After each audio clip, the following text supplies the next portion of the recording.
channel kesayangan Anda semua ya. Tetapnya tentunya di Gelbeng Surabaya. Kali ini Pusya kedatangan tamu spesial. Itu siapa?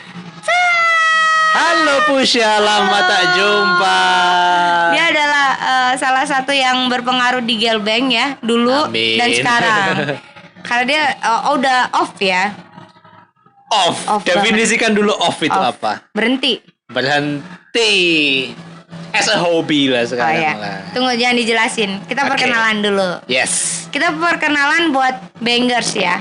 Bangers. Ya, Kangen saya sama Bangers lama banget gak pernah muncul. Jadi sebutan buat netizen di luar itu adalah netizen bangers. Netizen Bangers. Oke, perkenalin dulu dong, namanya siapa? Dari mana? Pekerjaannya apa? Terus sekarang ngapain Ini aja? saya lagi di ini. Lagi Apa? di interogasi. Iya. Karena di sini no secret. No secret. Ya, oke. Oh, let's go. motonya itu ya, no secret ya. Iya benar. All open ya. Ya, halo Bangers, saya Rusty Rick. Nama asli saya Torik, boleh. Ya panggil Torik boleh. Dulu salah satu residen Gelbeng juga sama DJ Pusya, Aldira, Valdo, Erald, Michael. Eloy. Halo Eloy. Apa kabar? Iya, saya kangen juga sama Baik. kamu, kangen sama semuanya. Dan setelah beberapa bulan pandemi ini baru sempet main ke Gelbeng, langsung diseret ini buat podcast ini sama host Pusya. Iya dong, harus dong. Kita kan Dulu di Pusya doang, sekarang host Pusya juga. enggak lah. Iya. Kan kita sama-sama memperjuangkan. Betul. Memperjuangkan selama pandemi ini, harus memperjuangkan apa yang harus kita Harus survive. publikasikan ke orang-orang. Betul. Jadi walaupun pandemi tetap energinya harus ada ya, harus orang-orang para bangers yang butuh hiburan, butuh entertainment. Ayolah ke Gelbeng lah, ya kan? Bener. Tapi harus ngikutin protokol Protokol. kesehatan itu. Jangan dilupakan. Oke Kak, kalau di Gelbeng itu, kalau di Bangers itu ada yang namanya Trishoot. Oh, Trishoot. Jadi kita harus minum, tapi kalau misalnya nggak mau nggak apa-apa. Cuman buat cheers aja. anu lah, kita butuh pemanasan lah tentunya ya kan. Boleh. Boleh. Kita udah dihadapkan oleh minuman-minuman yang ada di depan kita, bukan minuman-minuman. Kalau minuman banyak ya, minuman di depan kita. Siap. Sekarang ini kita lagi disponsori oleh Smirnoff ini favorit. minuman paling terendul, Terfavorit, ya pilihan nomor 1 lah. termucidah, Yes. murah. Yes. Dia adalah minuman termurah sejagat antero Surabaya, khususnya di Murah tapi gak murahan loh. Iya, ya. benar. Murah tapi tetap ciamik. khususnya di Gelbeng. Oke, kita review dulu ya. Tisu dulu. 1, 2, 3 bangers.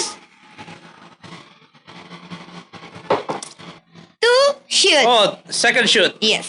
Oke, cheers Bangers. Terakhir. Yay, cheers.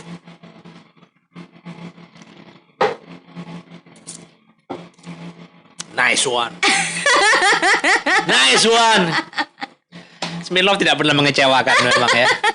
Tuh kan aku selalu ketawa. Loh, iya harus Kayak gitu gitu. dong.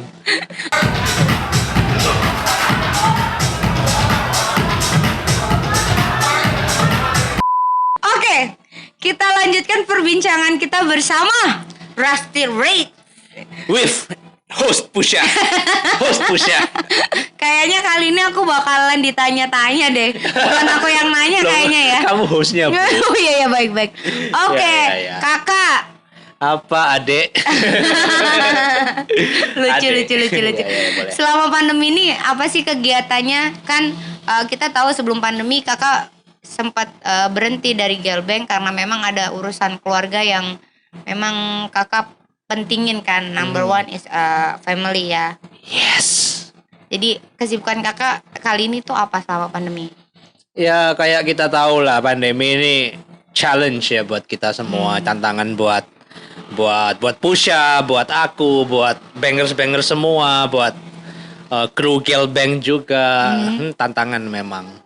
Jadi apalagi dunia entertain secara global ya, kita kayak dihadapkan sebuah pilihan gitu loh.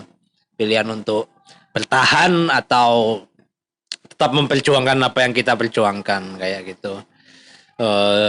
Ya ini berat lah, pasti berat. Makanya kebanyakan outlet juga berusaha untuk mencari, untuk pivot istilahnya, untuk mencari apa hal yang bisa dilakukan. Apalagi waktu bulan-bulan Maret kita bicara ya, Februari, Maret, benar. April itu bulan-bulan krusial itu. Benar.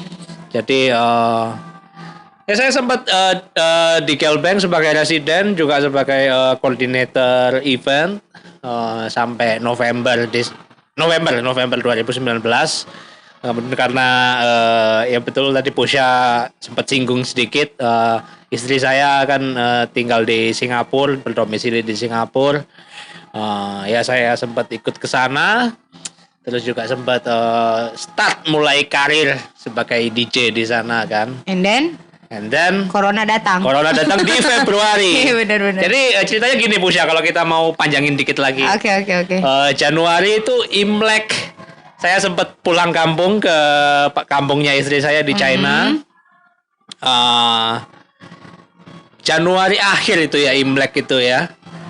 Begitu sudah sampai China, baru dapat 2 hari 3 hari, isu COVID itu sudah menggila. Jadi kita sampai bandara itu masih normal-normal aja, nggak pakai masker. Tapi begitu kita keluar dari China mau ke Singapura, itu sudah ketat, sudah belum sampai butuh tes segala macam, tapi orang sudah pakai masker. Terus sebelum penerbangan itu harus isi formulir segala macam. Itu Januari akhir. Tunggu, aku mau tanya. Bangers pasti mau tanya nih, China ya. Itu yang awal mula COVID datang itu di... Awal mula COVID datang itu di Wuhan. Wuhan itu China Selatan agak tengah. Tapi tetap ke dampak ke tempat kampungnya istri nggak sih? Iya, kampungnya istri kebetulan di utara barat. Apa itu? Utara barat, barat daya ya. Bukan. Ya utara barat. Gue nggak tahu. Ya di situ waktu itu ada kasus juga. Satu provinsi itu ada satu yang kena. Kayak gitu. Makanya orang-orang juga mulai panik itu awal-awalnya Januari. Kayak gitu. Kemudian Januari saya balik ke Singapura, sempat stay selama hampir 1 bulan. Karena ya sambil cari kerja juga kan, cari gigs juga kan. Sudah dapat di daerah Clarke Quay di Singapura. Dapat schedule kan, ngisi untuk hari Rabu sama Kamis. Kemudian COVID masuk Singapura. Akhirnya klub-klub di sana terpaksa tutup. Dan saya terpaksa pulang ke Indonesia. Tadi sempat Singapura masuk corona tuh. Terus kakak bilang kan langsung balik ke Indo. Aha. Itu kan dari Singapura nih udah ketahuan kedeteksi nih coronanya. Kakak bisa balik? Waktu itu masih bisa. Masih bisa? Iya. Waktu itu Februari kan belum ketat kan. Februari sekitar minggu kedua, minggu ketiga. Oh iya. Ya, kemudian pengetatan itu kan baru Maret minggu 1, minggu 2. Saya masih ingat itu timeline-nya itu, soalnya betul-betul ini momen yang struggle itu buat aku gitu. Jadi Bangers tuh bingung kan, kenapa kok bisa dia tuh tiba-tiba ke China? Karena dia tuh baru married. Yap. Jadi kakak ini married sebelum Mei 2019. Mei. Nah itu kan kayak berentet tuh. Kalau di Wuhan bulan apa ya? Wuhan itu sebetulnya dari Desember Januari. Tuh. Sekitar itu. Jadi pas dia married itu tuh udah mau isu-isu ke corona. Kebetulan istrinya itu orang Chinese asli. Yap. Jadi waktu dia ada resepsi di Cina ya. Ya, jadi dia bikin resepsi 2 tempat. 3. Oh, resepsinya 2. Pencatatan pernikahannya di Singapura. Jadi berapa kali nih? 3 tapi resepsinya 2. Resepsi. Jadi pernikahannya di catatan sipil Singapura. Yes. Pernikahannya di 2 tempat, Indonesia sama China. Nah, itu yang dia ceritain tadi, corona itu. Oh enggak, kalau yang corona Januari itu ketika kita mudik untuk Imlek. Oh. Ya kan? Kan kita Mei kan Mei Juni lah itu timelinenya kan. Belum ada corona nih ya. Belum, kita masih ya PP Surabaya Singapura seperti zaman kita pacaran dulu. Iya, memang selama ini 3 bulan 4 bulan sekali kan kita saling BP kan, normal seperti biasa. Kemudian ya kan kita namanya rumah tangga kan, Pusya kalau misalnya nggak kumpul sama suami kan ya nggak enak kan. Bener. Bayangin Pusya, Nggak bisa dibayangin. 9 bulan saya nggak ketemu istri. Jadi sampai detik ini tuh bulan ini ya, Yap. 9 bulan ke belakang dia belum pernah ketemu sama istrinya. Dari Februari 2020. Sabar ya. Terima kasih. Tuhan memberikan cobaan. Bukan Thank you. cobaan sih, ini ujian. Ujian buat kakak, gimana caranya kakak bisa setia dengan pasangan walaupun terbentang jarak antara kita. Dan saya mikirnya kayak gini loh. Yang mengalami ujian ini nggak aku, Iya, benar. nggak aku doang. Benar. Ya kan, pasti bankers juga teman-teman semua ujian yang mungkin serupa atau mungkin berbeda, tapi tetap aja kan ujian yang berat gitu. Makanya kita saling support, kita saling menguatkan, betul kan? Gitu. Nah, next nih ya. Terus kesibukannya sekarang ngapain? Kan dulu kan jadi DJ selama corona, dan selama menikah kan sempat ada event. Terus tiba-tiba corona hilang, datang. Terus balik ke Indonesia lagi nih.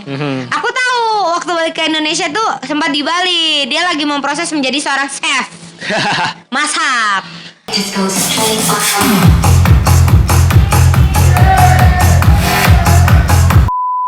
Tapi kalau di Bali itu sebetulnya masih hasrat untuk menjadi DJ itu sebetulnya masih. Masih. Makanya kan ke Bali kan, Ya. kalau sekedar pingin bisnis apa segala macam, mending ke Surabaya ya kan, kita nggak perlu kos ya kan segala macam. Jadi timelinenya kita lanjutin nih, runtut dari Februari.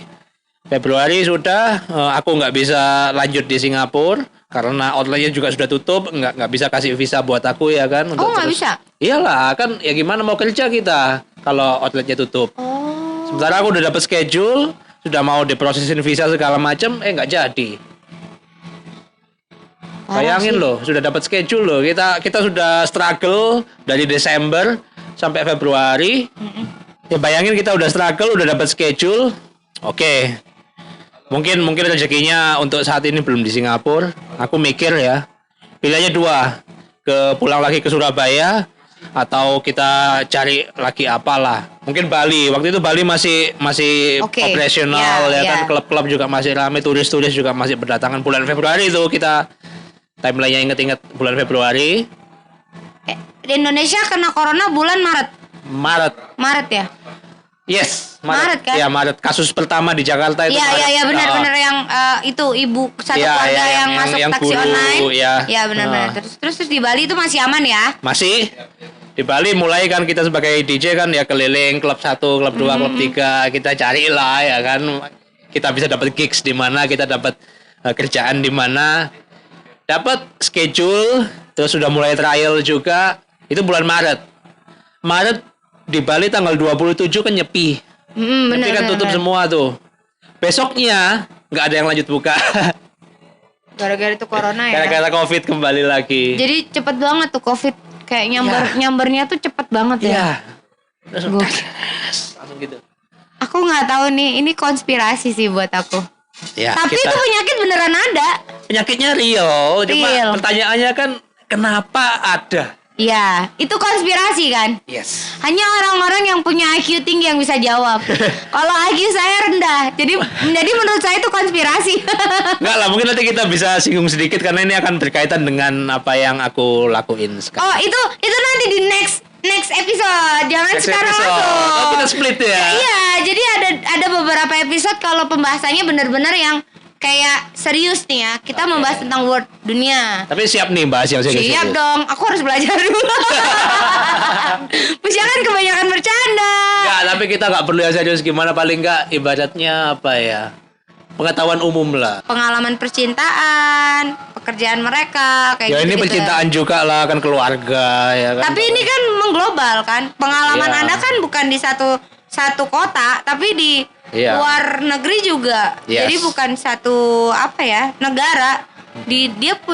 Jadi Mamas ini, kakak DJ ini, dia tuh udah melalang buana di mana-mana. Aku kalah loh, coy.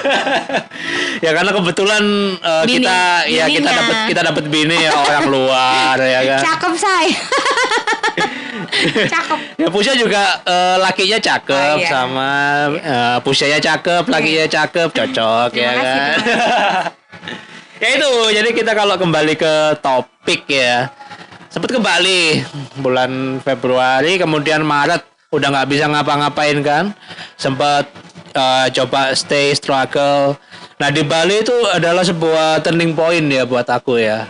Kenapa di Bali itu aku banyak merenung, ya itulah yang aku salah satu yang aku suka dari Bali ya. Bali itu is a magical place ya kan. Oke. Kita cheers dulu ya. Dari ngomong-ngomong mulu nggak minum. Bangers, cheers. Sekali lagi ya, kita disponsori oleh Smirnoff. Oke. Terus lanjutkan. Di Bali itu titik balik buat aku. Kan kita tahu ya Bali itu land of God ya, pulau para dewata. Kita banyak kita merenung di sana, kita banyak dapat pikiran-pikiran baru. Aku mikir, aku di Singapura finally ya, cita-citaku dari lama dapat job di sana, dapat gigs di sana. Tiba-tiba hambar. Tiba-tiba nggak jadi. Hambar kan? Hambar. Nggak ada Asem. rasa. Nggak, bukan asam lagi, hambar, nggak ada ya. rasa. Kayak angan-angan, ih gila aku udah mau dapet job nih, terus tiba-tiba didaunin sama Tuhan. Gimana Iya sih kan? perasaanmu? Nah itu. Sakit ya? Ya. Tapi gimana Dan lagi? Itu Singapura 1, Bali 2, berarti 2 kali didaunin, ya kan? Kalau orang yang imannya nggak kuat, waduh ini Gila. Tuhan ini apa kan? Iya, gitu. benar. Lah aku di Bali dapat penjelasannya gini, Bos. Jadi mungkin dunia entertain bukan buat aku, Oh. kayak gitu. Nggak bisa pikir kayak gitu dong. Kan memang kita lagi diuji, bukan Mas aja, bukan kakak aja kan. Semua orang yang ada di dunia ini kita lagi diuji. Jadi kalau kakak berpikir seperti itu sih buat aku enggak lah. Iya memang, cuma momennya ya. Satu, aku baru menikah, Oh iya benar. ya kan? Dan kita ya mungkin secara culture agak beda ya, kalau di sini nikah buru-buru punya anak gitu lah. Kita kan harus strategis. Kita harus punya anak udah siap apa belum kayak gitu. Oh iya. Kan ya susah juga kan kita. Oke, kita nggak bicara ekonomi lah. Ekonomi ibaratnya rezeki itu dari Tuhan. Kalau Iya. kita punya anak pasti ada aja. Tapi secara kita, satu, keluarga negaraan beda. Oh, benar. 2, jarak terpisah, ya kan. Katakanlah istriku hamil, tapi aku nggak bisa ke sana, kayak apa jadinya kayak gitu loh. Susah. Ya kan. Oleh karena itu aku mikir seperti itu gitu loh. Bukan berarti aku nggak percaya. Ya mungkin justru malah aku mikirnya mungkin rencananya memang seperti ini gitu loh. Untuk Musya tahu, usia aku sekarang tahun ini 32. 2021 nanti 33. Kan Desember ini kita sudah mau 2021. Kayak gitu. Sementara kita dapat cobaan kayak gini kan. Hampir setahun ya, hampir mau setahun ya. Iya, ini hampir setahun. Jadi jangan nangis, jangan It's nangis. getting emotional ya, Jangan to nangis, be ya. honest. Tisu dong, tisu dong. No, it's fine, it's fine. No. Don't crying, baby. Ya itu. Jadi latar belakangnya kenapa ya di Bali. Aku mikir, oke, aku coba cari profesi lain. Toh ya mungkin sebelum kita ke sana ya, aku kerja di entertain itu dari lulus SMA. Ya aku tahu. Ya kan? Dulu dari deng deng deng deng deng deng deng deng. Ding dung ding dung ding dung ding ding dung dung ding ding ding. Jadi sebelum kakak ini jadi DJ dia adalah deng deng deng deng deng deng. Kamu Enggak. tahu itu apa? Tukang pijet. Bukan, keyboardis. Oh, iya. Ya udah lah. Kalau Tapi suka masih ingat pakai- nggak sih kalau main sampai sekarang? Ya dikit-dikit lah. Lah gimana sih? Ya itu kerennya apa ya, ilmu yang berkaitan dengan seni ya. Nggak gampang lupa, Bos. Iya benar. Termasuk main DJ juga nggak gampang lupa. Kalau sekali kita menguasai, kemudian kita tinggal beberapa bulan, itu nggak bakal lupa. Cuman agak kagok dikit-dikit. Ya, dan itu pun ngingetnya lagi paling butuh berapa hari gitu aja. Enggak lah, kalau buat terus tirik mah cuman semenit doang. Semenit. Nanti kelar podcast dia main. Oh, tapi nggak ditayangin sayang. Loh, ditayangin nanti ada Ditayangin cuplikannya ya. Oke. Let's go. Let's go. Terus dari di Bali ini yang setahu aku, dia tuh kayak menjelma menjadi seorang chef. Yes. Bener. Dan sampai di Indonesia pun, di Surabaya nih, makanannya enak. Aku suka. Cuman gak buka lagi, tuh aku bingung kenapa. Sempet didemoin ya. Iya. Sempet kirim aku ke Musya. Iya. Ya, jadi eksplorasi tentang makanan itu ya kan. Selama di Singapura kan aku cari-cari kerja, cari-cari gigs itu kan juga kalau siang kan banyak nganggurnya kan. Sementara istriku kerja, aku masak buat istriku kan. Oh, Dari masak itu right. aku sambil ngulik ya kan, sambil mempelajari resep-resep, bahan-bahan. Oh ini kalau dicampur ini jadinya kayak gini. Ya udah aku sempat mikir, oh mungkin kalau jual makan cocok ya. Lagian selama pandemi kan kebanyakan teman-teman kita semua kan banding setirnya pertama kuliner. Ya Kuliner, kan? benar. Karena kan yang paling gampang, paling bisa dieksplor. Tapi sebelum pandemi juga Pusya udah kuliner kok. Tapi aku belum nyobain soalnya. Tapi sekarang udah stop. Anaknya Stop udah juga. 2. Tuh kan kuliner gak segampang itu kan. Gampang yang dikira orang-orang. Benar-benar. Ya kayaknya memang gampang kita masak sehari-hari kita. Oh enggak kayak gitulah. Rumit karena kita Iya. harus menyesuaikan waktu. Karena masak itu kalau keburu-buru itu nggak enak. Iya, sementara order itu Nah, ada terus dan kadang bisa Kewalahan, overload. Iya, ya, makanya kalau kuliner kuncinya ternyata manajemen waktu. benar. Jadi kapan kita prepping, potong-potong untuk menyiapkan, terus berapa banyak yang kita persiapkan. Karena kalau kita mempersiapkan terlalu banyak, akhirnya kan spoil juga ya kan. Jadi kitanya yang rugi. Kalau terlalu sedikit, ada yang pesen terus gimana kita nggak ready. Itulah challenge-nya di kuliner itu.